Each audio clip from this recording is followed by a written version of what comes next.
On October 4th, 1957, the Soviet Union launched the first satellite in space. It was called Sputnik.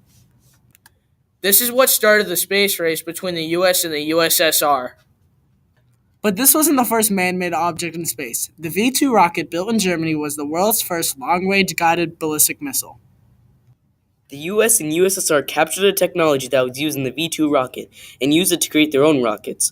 Only 3 years later, on August 21st, 1957, the Soviet Union successfully tested the first ballistic missile R-7.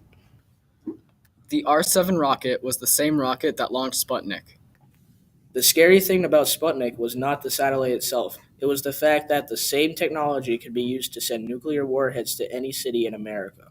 Not wanting to fall too far behind, President Eisenhower ordered the Navy to speed up the process to launch a satellite.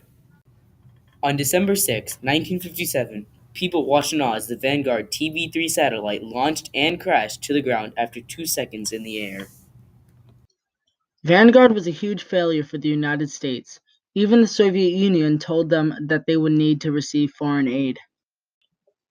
Fortunately, the Army had been working on their own side project called the Explorer, which was successfully launched in January 1958. But the US barely managed to catch up before they were surpassed again, when Yuri Gagarin became the first man in space in April 1961.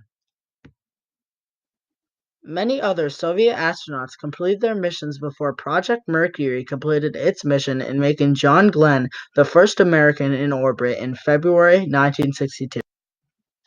At this time, President Kennedy had figured out that the US had to do something first if they ever wanted to catch up with the Soviets. In May 1961, Kennedy announced the goal of putting a man on the moon by the end of the 1960s. They succeeded in doing this through the Apollo program, with Neil Armstrong taking his famous steps on July 20th, 1969.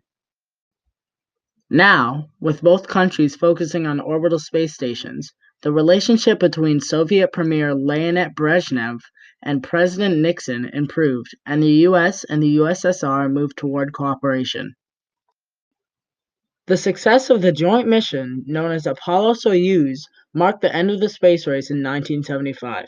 It was when an American Apollo spacecraft docked with a Soviet Soyuz spacecraft, and the two crews met and exchanged gifts.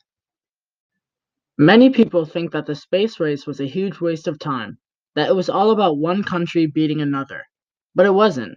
During the space race, funding for education and research in general increased. It led to many other technologies that may have not been invented.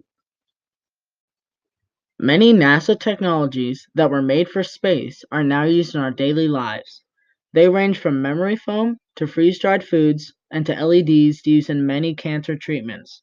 Oh, and of course the satellites that we count on to surf the web and use for our GPS systems would not have been there without the space program. The space race wasn't all about who accomplished more, although it did seem like that. The space program provides us with technologies that in today's world we could not live without. The space race showed how science and technology advancement can affect the way we work, eat, and even sleep. Overall, science and technology can change the world.